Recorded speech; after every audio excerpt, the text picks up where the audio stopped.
नमस्कार दोस्तों, बहुत बहुत स्वागत है आपका वे टू गॉड में। और मुझे अच्छा लग रहा है कि लोग मुझे सुन रहे हैं और पसंद कर रहे हैं। बस आपसे एक छोटी सी रिक्वेस्ट है कि प्लीज़ इसे ज़्यादा नहीं तो थोड़ा सुनिएगा ज़रूर, मतलब सुनिएगा। नेक्स्ट अगर आप इसे कंटिन्यूअसी में सुनते हैं, कंटिन्यूअसली सुनते हैं, तो मुझे लगता है ये बुक आपको ज़्यादा इम्प्रेस करेगी, आपको समझ आएगी और आपका ना इसमें इंटरेस्ट बना रहेगा। सो प्लीज़ इसका एक भी जो मैं बनाऊँगी, एक भी जो शॉर्ट होगा वो मत छोड़िएगा, इसे सुनिएगा। और प्लीज़ चैनल को सब्सक्राइब कर दीजिएगा, लाइक कीजिएगा। तो ठीक है, शुरू करते हैं। बस आपके एक लाइक और सब्सक्राइब से मुझे प्रोत्साहन मिलता है। सो प्लीज़ इसे ज़रूर कीजिएगा और कमेंट भी कीजिए जब आप देखते, क्योंकि देखते बड़े सारे लोग हैं पर लाइक नहीं आते तो मुझे मोटिवेशन नहीं मिलता। सो प्लीज़ जो भी इसे देखता है तो मोटिवेशन के लिए इसे लाइक भी कर दीजिए और एक कमेंट ज़रूर छोड़ दीजिएगा। चलिए चलते हैं अपनी। हमने जहाँ पर बुक पिछली बार छोड़ी थी उसमें था कि जीवन की ऊर्जा भी एक रास्ता खोज लेती है, फिर भी उसी दिशा में फिर वो बहना शुरू कर देती है। अगर ज़मीन को कामुकता से मुक्त करना है तो सेक्स का रास्ता खुलने के पहले नया रास्ता, ध्यान का रास्ता तोड़ देना ज़रूरी है। एक एक छोटे बच्चे को ध्यान की अनिवार्य शिक्षा मिल जानी चाहिए, ये दीक्षा मिल जानी चाहिए। वो कहते हैं अगर कामुकता का रास्ता ओपन होने से पहले, बच्चे में जब कामुकता जागती है उससे ही पहले, इससे पहले कि सेक्स का द्वार खुले, हमें बच्चे के मतलब शारीरिक विकास के साथ, तो हमें एक नया रास्ता पहले ही खोल देना चाहिए। और वो रास्ता कौन सा होगा? वो रास्ता होगा ध्यान का रास्ता। इसलिए ध्यान की शिक्षा अनिवार्य होती है बच्चे को देनी, और बचपन में ही दे देनी चाहिए। हम तो उसे सेक्स के विरोध की शिक्षा देते हैं, सेक्स के विरोध की शिक्षा नहीं देनी है हमें, ध्यान का। इसलिए ध्यान की शिक्षा दीक्षा अनिवार्य है बच्चे को देनी। हम तो उसे सेक्स के विरोध की दीक्षा दे रहे हैं, जो कि अत्यंत मूर्खतापूर्ण कार्य है। सेक्स के विरोध की दीक्षा नहीं देनी है, शिक्षा देनी है ध्यान की, पॉजिटिविटी की, कि वह ध्यान को कैसे उपलब्ध हो। सेक्स को दबाने की शिक्षा देने की ज़रूरत ही नहीं रहेगी और बच्चे ध्यान को जल्दी उपलब्ध हो जाएंगे उस टाइम पे, क्योंकि अभी उनकी ऊर्जा का कोई और द्वार नहीं खुला है। क्योंकि अगर वो सेक्स का द्वार खुल जाता है तो ध्यान का द्वार खुलना फिर मुश्किल हो जाता है। तो अभी द्वार बंद है सेक्स का, अभी ऊर्जा उसकी संरक्षित है। अभी कहीं भी नए द्वार पर धक्के नहीं दिए जा रहे हैं, नया द्वार नहीं अभी कोई खुला है, पुराना द्वार अभी नहीं खुला है, कोई पुराने द्वार पे अभी कोई धक्के नहीं है, इसलिए नए द्वार को धक्का देकर खोला जा सकता है। फिर यही बूढ़े हो जाएंगे, इन्हें ध्यान में पहुंचना अत्यंत कठिन हो जाएगा, क्योंकि ये अन्य रास्ता खोज चुके होंगे। जो पुराना ईश्वर ने दे के भेजा है वो रास्ता खुल चुका होगा, सेक्स का रास्ता।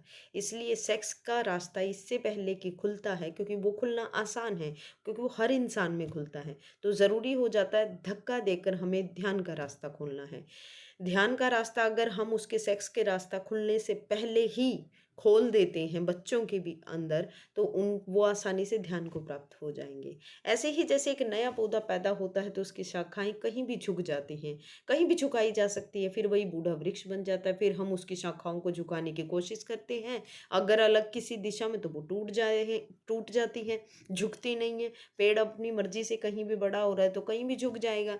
लेकिन अगर पेड़ मान लो वो झुक जाए, मान लो वो ठूंठ है इस तरफ झुक जाए, तो बूढ़ा हो जाएगा, उसे हम उस तरफ करने की कोशिश करेंगे तो मुश्किल होगा, क्योंकि वो नेचुरल था। ठीक है, और अगर उसे बदलना है तो हम उस पेड़ को बांध देते हैं और वो सीधा सीधा फिर ऊपर जाता है। इसी तरह से बताया गया है, इससे पहले कि वो आड़ा टेढ़ा इधर उधर जाए नेचुरल वे में, तो आप उसको अलग तरीके से बड़ा करें। तो वो कहते हैं कि बूढ़े लोग ध्यान की चेष्टा करते हैं दुनिया में, जो बिल्कुल ही गलत है। ध्यान की सारी चेष्टा छोटे बच्चों पे की जानी चाहिए। ताज़ा फूल ज़्यादा पसंद है ईश्वर को और जल्दी खिल जाते हैं, लेकिन मरने के करीब पहुंचकर आदमी ध्यान में उत्सुक होता है। ये बड़ी कमाल की बात है कि उम्र हो गई है, अब भगवान की तरफ जाओ। वो पूछता है ध्यान क्या है, योग क्या है, हम कैसे शांत हो जाए जब जीवन की सारी ऊर्जा ही खो गई है, जब जीवन के सब रास्ते बड़े सख्त, मजबूत और जिद्दी हो गए हैं, पक गया है वो रास्ता, तो झुकना और बदलना तो बड़ा मुश्किल हो जाता है। तब वह पूछता है अब मैं कैसे बदल जाऊं। एक पैर आदमी कब्र में डाल लेता है और दूसरा पैर रख कर पूछता है ध्यान का कोई रास्ता है। अजीब सी बात है, बिल्कुल पागलपन की बात है। ये पृथ्वी कभी भी शांत और ध्यानस्थ नहीं हो सकेगी जब तक ध्यान का संबंध पहले दिन के पैदा हुए बच्चे से में हम नहीं जोड़ पाएंगे। अंतिम दिन के वृद्ध से नहीं जोड़ा जा सकता ध्यान का रास्ता, बूढ़ों से नहीं जुड़ सकता ध्यान का रास्ता। व्यर्थ ही हमें, हाँ मैं ये नहीं कहूँगी बिल्कुल ही नहीं जुड़ सकता। जिन्होंने पहले जन्म में अर्जित कर लिया है वो इस जन्म में थोड़े बहुत नोक की ज़रूरत है तो ऑब्वियस है खुल भी सकता है। व्यर्थ ही हम बहुत श्रम कर रहे हैं उनके साथ बाद के दिनों में शांत होने के लिए, जो कि पहले छोटी उम्र में एकदम और जल्दी हो सकता था। छोटे बच्चों को ध्यान की दीक्षा देना काम के रूपांतरण का पहला चरण है। शांत होने की दीक्षा देना, निर्विचार होने की दीक्षा देना, मौन होने की दीक्षा देना। बच्चे ऐसे भी मौन है, बच्चे ऐसे भी शांत है। अगर उन्हें थोड़ी सी दिशा दी जाए, उन्हें मौन और शांत करने के लिए घड़ी भर की शिक्षा दी जाए, तो जब वे 14 वर्ष के होने के करीब आ जाएंगे, जब उनका काम जागेगा, तब उनका एक नया द्वार ऑलरेडी खुल चुका होगा। शक्ति इकट्ठी होगी और जो द्वार खुला है वो उसी द्वार से वो शक्ति बहनी शुरू कर देगी, यानी कि ध्यान की तरफ। अगर हम सेक्स के द्वार खुलने से पहले उसे तैयार कर, शक्ति इकट्ठी हुई है, अगर पहले ही द्वार खोल दिया गया है, साधना का द्वार, ध्यान का द्वार, तो फिर शक्ति वहीं से बहना शुरू हो जाएगी। उन्हें शांति का, आनंद का, कलहहीनता का, निरअहंकार भाव का अनुभव सेक्स के अनुभव से बहुत पहले उपलब्ध हो जाएगा और वहीं से उनकी शक्ति फिर बहना शुरू कर देंगी। इसलिए सेक्स को समझाने या दबाने जैसी कोई बात रह नहीं जाएगी और हम चौथे चैप्टर की तरफ जा रहे हैं। वही अनुभव उनकी ऊर्जा को गलत मार्गों में रोकेगा, ठीक मार्गों पर ले जाएगा। लेकिन हम छोटे छोटे बच्चों पर ध्यान तो देते ही नहीं है, ना ध्यान की कोई बात सिखाते हैं उन्हें, काम का विरोध सिखाने लगते हैं। पाप है, गंदगी है, कुरपता है, नर्क है। बात ये नहीं है, हमें ये नहीं सिखाना कि सेक्स क्या है, हमें ये सिखाना है ध्यान क्या है, ध्यान से क्या फ़ायदे हैं, ध्यान से हम कितना आनंद पा सकते हैं। तो उसको बताने की ज़रूरत, सेक्स को बताने की ज़रूरत ही नहीं रह जाएगी, बच्चों को सिखाने की ज़रूरत ही नहीं रह जाएगी कि सेक्स गलत है। अगर हम वहाँ की बजाय बच्चे का ध्यान पूरा ध्यान की तरफ, तो हमें बच्चों को ये सिखाने की ज़रूरत ही नहीं रहेगी कि सेक्स गलत है, तो हमें ध्यान को सिखाना है, सेक्स को समझाने की कोई ज़रूरत नहीं है। तो हम करते क्या हैं, छोटे-छोटे बच्चों को ध्यान तो नहीं सिखाते, काम का विरोध सिखाने बैठ जाते हैं। हम सब बताते हैं कि वो गलत है, लेकिन इस सब के बताने से कुछ फ़र्क नहीं पड़ता, कुछ भी फ़र्क नहीं पड़ता, बल्कि हमारे बताने से वे और उस तरफ आकर्षित होते हैं, क्योंकि जिस चीज़ को हम मना करेंगे, बच्चों की बेचैनी उस तरफ ज़्यादा बढ़ती है। फिर थोड़े ही दिनों में उन्हें सब सच का पता भी चल जाता है, जैसे-जैसे वो बड़े होते हैं, क्योंकि ध्यान की तरफ तो हम लेके नहीं गए, तो सेक्स की तरफ वो नेचुरली सीखते चले जाते हैं कि पागल बना रहे थे हमारा, वो गलत कैसे है, वो तो फिर थोड़े ही दिनों में उन्हें ये सब पता चल जाता है कि बड़े जिस बात से हमें रोकने की कोशिश रहे हैं, खुद दिन-रात उसी में लीन रहती है। और जिस दिन उन्हें ये पता चल जाएगा कि माँ-बाप के प्रति सारी श्रद्धा उनकी खत्म हो जाती है, जब पता चल जाता है। आप जिन बातों के लिए बच्चों को गंदा कहते हैं, बच्चे बहुत जल्दी पता लगा लेते हैं कि उन सारी गंदगियों में आप भी लीन हैं या नहीं। आपकी दिन की ज़िंदगी पूरी दूसरी है और रात की ज़िंदगी दूसरी है। कहते कुछ और हैं और बच्चों को बताते कुछ और हैं।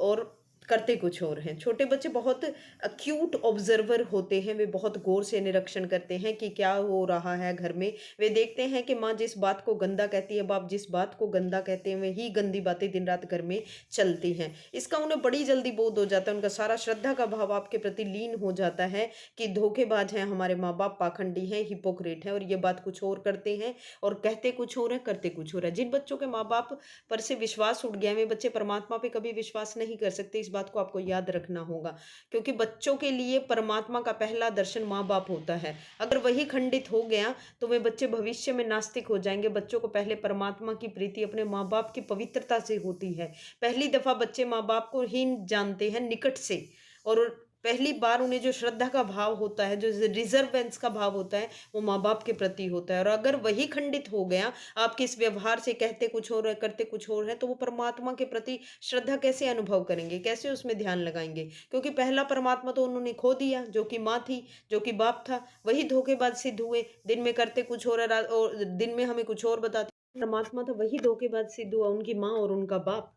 आज सारी दुनिया में जो लड़के ये कह रहे हैं कि कोई परमात्मा नहीं है, कोई आत्मा नहीं है, कोई मोक्ष नहीं है, धर्म सब बकवास है, उसका कारण भी यही है कि लड़कों ने पता लगा लिया है कि आत्मा नहीं है, परमात्मा नहीं है। उसका कारण यह है कि लड़कों ने माँ बाप का पता लगा लिया है कि वो धोखेबाज है, कहते कुछ है, करते कुछ है, अपना सारा काम उनका सेक्स के इर्द गिर्द रहता है और हमें बताते हैं कि ये गलत है। सारा धोखा सेक्स के केंद्र पर खड़ा हुआ है। बच्चों को ये सिखाने की जरूरत नहीं है कि सेक्स पाप है, बल्कि ईमानदारी से ये सिखाने की ज़रूरत है कि सेक्स ज़िंदगी का हिस्सा है। तुम सेक्स से ही पैदा हुए हो और हमारी ज़िंदगी भी वैसी ही है, ताकि बच्चे सरलता से माँ-बाप को समझ सकें। जब जीवन को वो जाने तो उस आदर से भर जाएँ कि माँ-बाप सच्चे हैं और ईमानदार हैं। उनके जीवन में आस्तिक बनाने में इतना बड़ा संबल और कुछ भी नहीं होगा सबल, जितना कि उनके माँ-बाप का सच्चा और ईमानदार अनुभव। बच्चों को सच बोलने का उनका तरीका। लेकिन आज सब बच्चे जानते हैं कि माँ-बाप तो बेईमान है, धोखेबाज है। ये बच्चे और माँ-बाप के बीच एक कलह का कारण बनता है। सेक्स का दमन पति और पत्नी को तोड़ देता है, माँ-बाप और बच्चों को तोड़ देता है। इसलिए सेक्स को दबाना नहीं है, चाहे वो बच्चों को बात करने की बात आ जाए या फिर पति-पत्नी के आपसी रिश्तों की बात आ जाए। सेक्स का विरोध नहीं है, निंदा नहीं है, बल्कि सेक्स की शिक्षा दी जानी चाहिए। जैसे ही बच्चे पूछने को तैयार हो जाए, जो भी ज़रूरी मालूम पड़े, जो उनके समझ के योग्य मालूम पड़े, उन्हें तभी बता देना चाहिए, ताकि वे सेक्स के संबंध में अति उत्सुक न हो, ताकि उनका आकर्षण पैदा ना हो, ताकि वे दीवाने होकर गलत रास्तों पे जाने की कोशिश न करें। आज बच्चे सब जानकारी पा लेते हैं, यहाँ-वहाँ से, गलत मार्गों से, फ़ोन से, टीवी से, गलत रास्तों से उन्हें सारी जानकारियाँ मिल जाती है। अब पता नहीं वो उसे समझते कैसे हैं? आप बताएँगे तो सही तरीके से समझेंगे, लेकिन अगर कोई और बताएगा, कोई थर्ड पर्सन या फ़ोन, पता नहीं वो कैसे समझेंगे, सीधा कि उल्टा। जैसे माँ-बाप को कुछ भी पता नहीं है, वो ऐसे रिएक्ट करते हैं, जैसे बच्चों को कुछ नहीं पता हो, माँ-बाप भी ऐसे रिएक्ट करते हैं जैसे उन्हें कुछ पता नहीं है।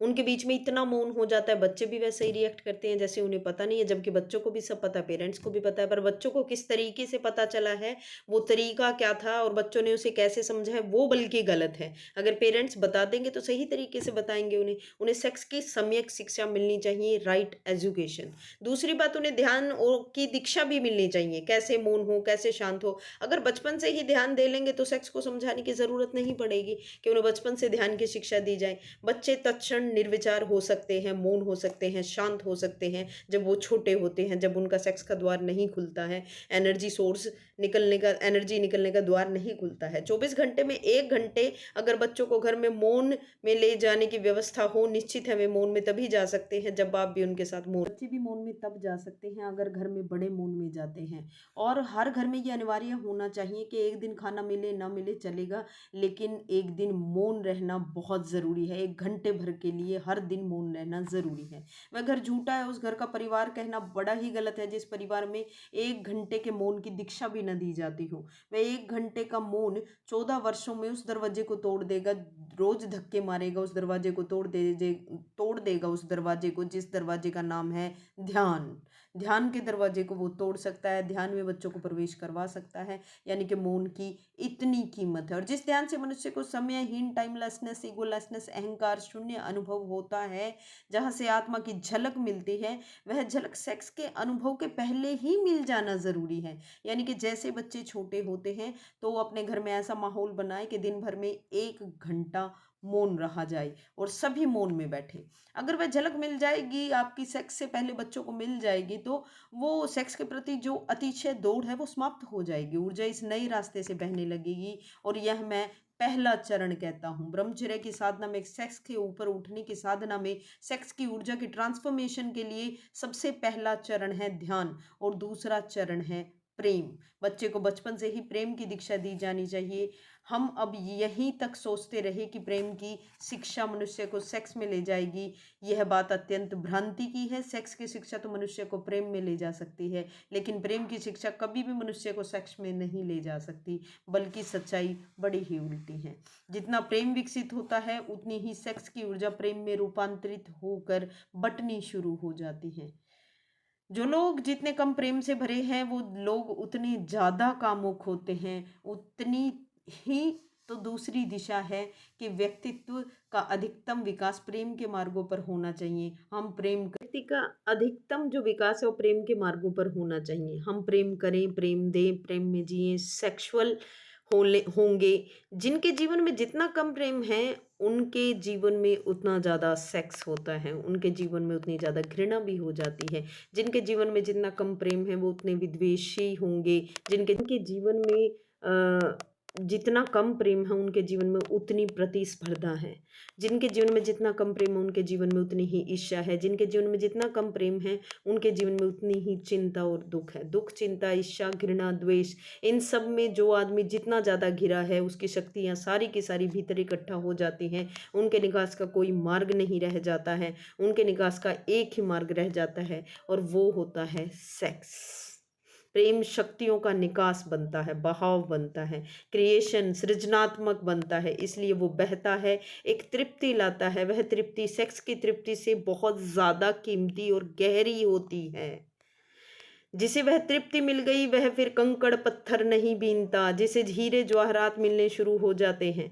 लेकिन घृणा से भरे आदमी को वो तृप्ति कभी नहीं मिल पाती। घृणा में वह तोड़ देता है चीज़ों को, लेकिन तोड़ने से कभी किसी आदमी को कोई तृप्ति नहीं मिलती।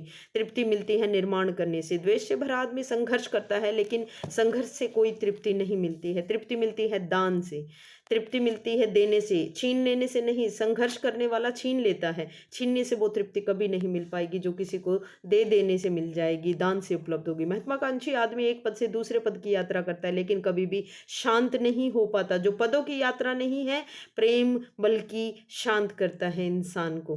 बल्कि प्रेम की यात्रा जो करेंगे, प्रेम के एक तीर्थ से दूसरे तीर्थ की यात्रा करते चले जाएंगे। जितना आदमी प्रेम पूर्ण होगा उतने ज़्यादा तृप्त होगा। एक कंटेंटमेंट, एक गहरा संतोष, एक आनंद का भाव, एक उपलब्धि का भाव उसके प्राणों में रग रग में बहना शुरू हो जाएगा। उसके सारे शरीर में एक रस झलकने लगता है जो तृप्ति का नाम है। रस जो आनंद का रस है वो प्रेम है। वैसा तृप्त आदमी सेक्स की दिशाओं में कभी नहीं पाया जाएगा जितना कि प्रेम की दिशा में होगा।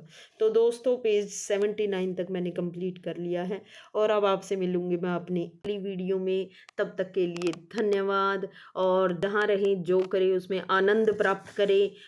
और मेरी यही कोशिश है कि मैं इस बुक को जल्दी जल्दी कंप्लीट करूं, क्योंकि और भी बुक्स हैं जो हमें रीड करनी है। अभी मैं लाइव करती हूं तो प्लीज़ लाइव पे आ जाया करिए। लाइव पर हम अभी ध्यान पे चर्चा कर रहे हैं, ध्यान कैसे लगाया जाए और ध्यान के लिए क्या क्या किया जाए। देखिए, तो अगर आपको लगता है कि आपको मंदिरों में जाके, कीर्तनों में जाके इन चीज़ों से पाना है तो रास्ता बड़ा कठिन है, बड़ा मुश्किल है, क्योंकि डायरेक्शन का सही होना भी बड़ा ज़रूरी है। जो सफ़र अंदर की तरफ करना है आप वो बाहर की तरफ कर रहे हैं। जो कीर्तन आप बाहर सुन रहे हैं वो लगातार अंदर चल रहा है, वो नाद, वो ओम का नाद आप बाहर ढूंढ रहे हैं वो अंदर है। तो कोशिश करिएगा कि आप लाइव लगा पाएँ। और जो लाइव मेरा साधना और ध्यान के रिगार्डिंग है वो दोपहर को 11 बजे होता है। दिन में दोपहर कह लीजिए, मतलब मॉर्निंग में 11 बजे होता है, तो आप आइएगा ज़रूर। और जो शाम वाला लाइव होता है मेरा 9 बजे होता है, और उस लाइव के अंदर हम डिस्कशन कर लेते हैं किसी की कोई प्रॉब्लम अगर है, कोई कानूनी या लीगल या किसी तरह की, क्योंकि मैं लीगल बैकग्राउंड से हूँ, या आप ये कह सकते हैं कि मैंने कानून पढ़ा है। तो इस तरह की चर्चाएं हो जाती है, पॉलिटिक्स पे हो जाती हैं और बहुत सी चर्चाएं हैं। लेकिन मेरा जो ध्यान वाला सेशन है या ध्यान वाला जो लाइव होता है वो सुबह को 11 बजे होता है। कोशिश करिएगा उससे आप जुड़ पाएँ, क्योंकि अब मैं आपको एक्सप्लेन नहीं कर सकती कि उसमें कितना कुछ है सीखने का। यकीन करें, अगर आप उस तरह से चलेंगे तो आप परमात्मा को पा सकते हैं। ना तो आपको गुरु का कोई नामदान वहाँ पर पहुँचा सकता है, ना मंदिरों में धूप जोत बत्ती, कुछ भी नहीं। यकीन मानिए, उसका मैं सेकंड चैप्टर पे हूँ इस टाइम पे, यानी कि सेकंड चीज़ पे 3 बातें हम डिस्कस कर चुके हैं। अब चौथी शुरू हुई है कि किस किस चीज़ का ध्यान देना है। तो यकीन मानिए आपको बड़ा फ़ायदा मिलेगा। और एक बार उस कण को, उस रत्ती भर के प्रकाश के कण को अगर आपने पा लिया तो फिर इतनी मुश्किल नहीं आएगी। बस एक बार लाइव में ज़रूर आइएगा। धन्यवाद और मिलते हैं अपनी नेक्स्ट वीडियो में। Bye bye.